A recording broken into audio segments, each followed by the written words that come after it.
Esta es Buenaventura, el puerto más importante de Colombia en el Océano Pacífico. Desde hace meses esta ciudad viene enfrentando un problema de seguridad y control público por causa de dos bandas llamadas Xotas y Espartanos. ¿De dónde surgieron los Xotas y los Espartanos? Los nombres de estas dos bandas tienen que ver con el cine, específicamente con dos películas. Xota es una palabra jamaiquina que hace referencia a un gángster armado, pero Xotas también fue el título de una película jamaiquina de 2002 sobre dos jóvenes que participan en el crimen organizado de Jamaica y de Estados Unidos. De hecho, es protagonizada por Ky-Mani Marley, uno de los hijos de Bob Marley, y a pesar de su bajo presupuesto, fue muy distribuida por copias piratas que la convirtieron en una película de culto, inclusive antes de su estreno en 2006. Yo, spread the word. Top Shotters are back. De hecho, los Xotas, la banda criminal de Buenaventura, utiliza en sus comunicados el póster de la película. Espartanos, por su parte, adoptó este nombre de la afamada película 300 o 300, la adaptación cinematográfica de un cómic de Frank Miller que relata la historia en la antigua Grecia del rey espartano Leonidas y sus 300 guerreros que pelearon a muerte contra más de 100.000 soldados persas. Pero más allá de esta curiosidad, los Xotas y los espartanos en este momento son la autoridad en varias comunas de Buenaventura por el control de los esteros y los manglares, o sea, los ríos que atraviesan la ciudad y salen al mar, que son las principales rutas para sacar droga hacia países centroamericanos. Nosotros mandamos las lanchas llenas de coca y marihuana. Los Xotas y los espartanos son una división de una banda criminal de Buenaventura que se llama La Local. Esta banda se creó con comerciantes de Buenaventura y por eso le dicen así, la banda local. Querían frenar las extorsiones de otra banda que se llamaba La Empresa. Se pueden trazar los orígenes de La Empresa hasta el cartel del norte del Valle. Veamos. En los 80s, mientras toda la opinión pública estaba pendiente de la pelea a muerte entre los hermanos Rodríguez Orejuela, Pacho Herrera, bueno, todo el cartel de Cali contra Pablo Escobar, que era del cartel de Medellín, Orlando Henao Montoya lideraba su propia organización en el norte del Valle. Con la muerte de Pablo Escobar y el declive del cartel de Cali, con la entrega de los Rodríguez Orejuela, este cartel empieza a apropiarse del negocio del narcotráfico en el Valle del Cauca. Orlando Henao Montoya mató a Pacho Herrera, el cuarto hombre más poderoso del cartel de Cali, el mismo que le puso un carro bomba a Pablo Escobar en el edificio Mónaco. Ese día arranca en serio la guerra, ese momento es crucial porque inicia la verdadera historia de los dos carteles en su lucha por el dominio y control de las drogas fuera de Colombia. Orlando Henao, junto con su jefe de sicarios Wilber Varela, alias Jabón, inició una persecución para asesinar a todos los familiares de Herrera. Orlando Henao se entregó a las autoridades, pero siguió manejando el negocio del narcotráfico desde la cárcel. Allí, en la cárcel La Modelo de Bogotá, lo asesinó José Manuel Herrera para vengar la muerte de su hermano Pacho Herrera. Uno de los líderes del cartel del norte del Valle, Miguel Solano, alias Miguelito, denuncia a la DEA a Fernando Henao, quien era hermano de Orlando Henao, el mismo que mataron en la cárcel. Y por eso Jabón pues da la orden de asesinar a Miguelito. Dato curioso, ¿saben por qué le decían a Wilber Varela jabón? Porque había un comercial de un jabón de lavar la ropa que se llamaba Jabón Barrigón Varela. Tras la muerte de Orlando Henao y de Miguelito, Jabón se consideró pues que él era el heredero natural del cartel del norte del Valle. Pero había otra persona que de hecho era muy amiga de Miguelito y que no le pareció lo que hizo Jabón, que se llamaba Diego León Montoya o Don Diego. Y acá inicia una de las peores guerras, una de las más cruentas que ha vivido Colombia por el control del negocio ilegal del narcotráfico en el Valle del Cauca. Entre Jabón, con su ejército llamado Los Rastrojos, y el ejército de Don Diego que se llamaba Los Machos. Entonces, del cartel de Cali, que se enfrentó con Pablo Escobar, surgió el cartel del norte del Valle, de donde surgieron los Rastrojos y los Machos, que se enfrentaban a muerte por el control del puerto de Buenaventura. Los Rastrojos contratan los servicios delincuenciales de La Empresa en Buenaventura, que a su vez se enfrentó con la banda La Local, que a su vez se dividió entre Xotas y Espartanos. Fácil. El narcotráfico es como la hidra de Lerna que enfrentó Hércules, o sea, le cortas una cabeza y aparecen tres. Buenaventura es como una hidra de muchas cabezas. Vean, les explico esta locura. Entonces, en Buenaventura estaban las bandas La Empresa, que era manejada por Robert Daniel Quintana Angulo, alias Robert, y La Local, ¿cierto? La división entre chotas y espartanos, que eran parte de La Local, surge por el control de la organización luego de que capturaran a toda la cúpula de La Local en 2019. Al parecer, la diferencia entre espartano y chota es que unos prestan sus servicios, los chotas prestan sus servicios a las disidencias de las FARC y los espartanos prestan sus servicios delincuenciales a el Clan del Golfo, que es la mayor organización narco del país, que es heredera del paramilitarismo colombiano. La isla donde se ubica la zona portuaria en Buenaventura la controlan los espartanos con unos 900 integrantes más o menos. Pero también están los esteros y los manglares, que son disputados entre ambas bandas. Los chotas, que tienen más o menos 800 hombres, controlan parte de las comunas continentales y las zonas rurales. Estos grupos, conformados por cerca de 1000 personas cada uno, manejan millonarios ingresos por extorsión, microtráfico y cobro de impuestos al narcotráfico. En esta ciudad de 500.000 habitantes no se mueve una hoja sin que se pague extorsión.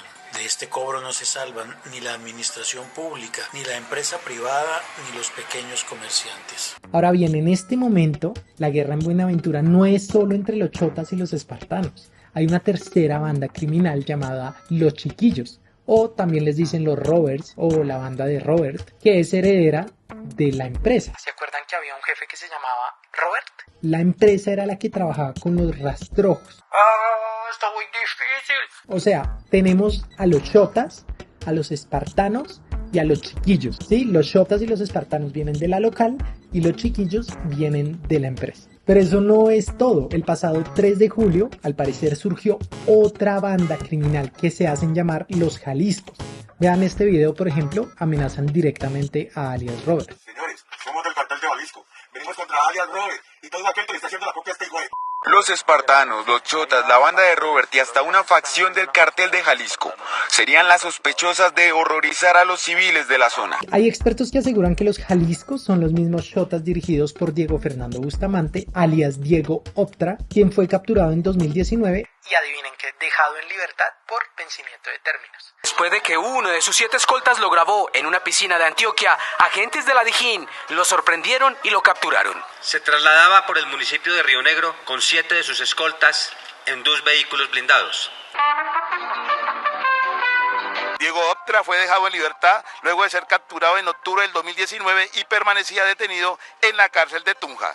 Todavía por un habeas corpus, que es simplemente que se vencieron unos términos. Al parecer, según lo que creen estos expertos, es que usan ese nombre del poderoso cartel mexicano, Jalisco Nueva Generación, para atemorizar aún más a sus contrincantes. ¿Dónde están los de Jalisco? Acá no hay nadie de Jalisco.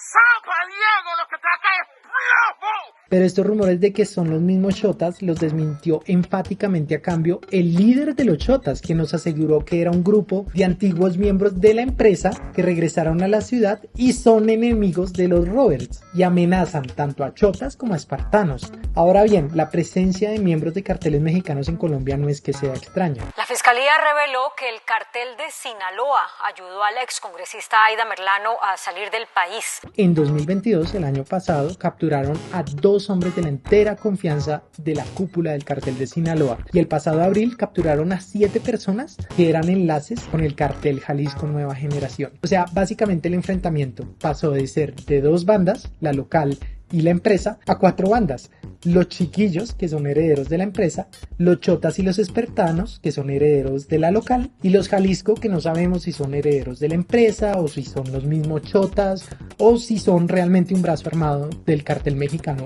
Jalisco Nueva Generación. Fácil, ¿no?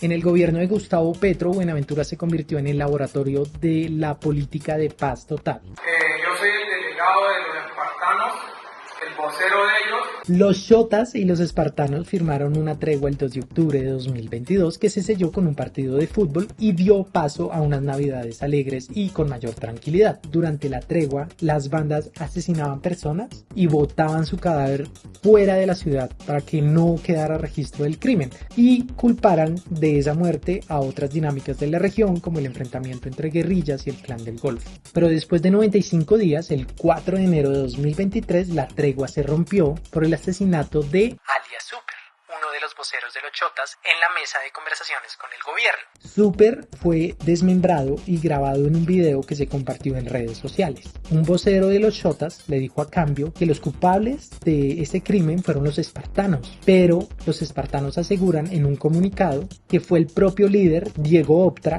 el propio líder de los chotas, quien mató a Super para convertirse en el líder absoluto. Que no sería raro, digamos. Esta muerte de Super fue el detonante de una guerra que ha dejado en el primer semestre del año 60 muertes violentas entre ciudadanos inocentes y criminales. Volvieron a surgir las fronteras invisibles, aumentaron los hurtos y las extorsiones y fueron desplazadas al menos 1.200 familias, según denunció el personero de Buenaventura, Edwin Patiño. Y todo eso ocurre en Buenaventura, la ciudad con los fenómenos más complejos de Colombia. Por ser el único municipio del Valle del Cauca que cuenta con costas en el Océano Pacífico, es el principal puerto marítimo de Colombia. Mueve al menos el 60% de las mercancías que entran y que salen del país. Pero al mismo tiempo, el 80% de la población sobrevive entre la pobreza y la pobreza extrema. Y eso es solo un estimado, porque es que ni siquiera sabemos cuántos habitantes hay en Buenaventura.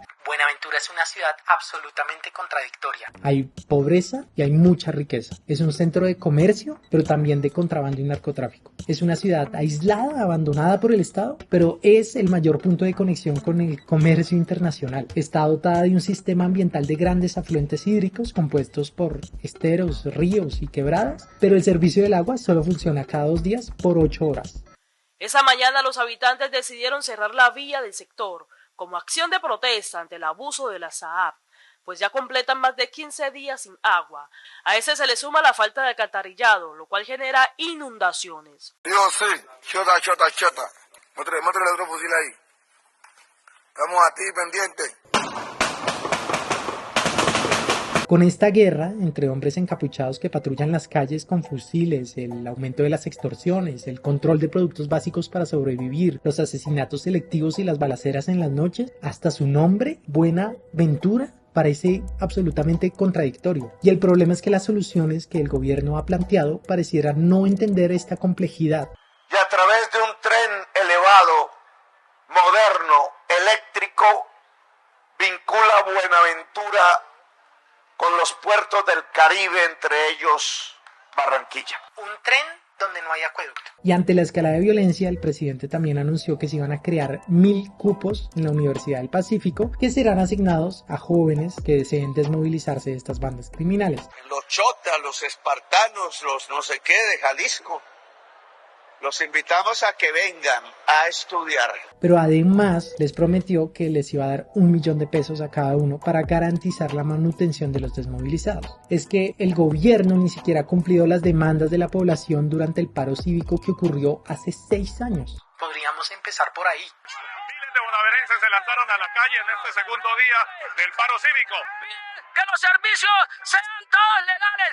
¡Agua todos los días! Necesitamos un buen servicio del agua. Necesitamos que haya empleo para nuestra gente. Los chotas y los espartanos y bueno, toda esta guerra de bandas criminales es solo la punta de un inmenso iceberg que como que el gobierno no quiere ver y que es la problemática social en Buenaventura. Esto es lo que está pasando en Buenaventura. Mientras estaba editando este video, los chotas y los espartanos llegaron a un acuerdo para hacer una tregua por 30 días. La oficina del Alto Comisionado para la Paz presentó este comunicado que fue muy criticado en redes sociales porque estas bandas, los chotas y los espartanos, asumieron el compromiso, óigase bien, de disminuir la violencia. O sea, no de suspender, no de acabar, disminuirla.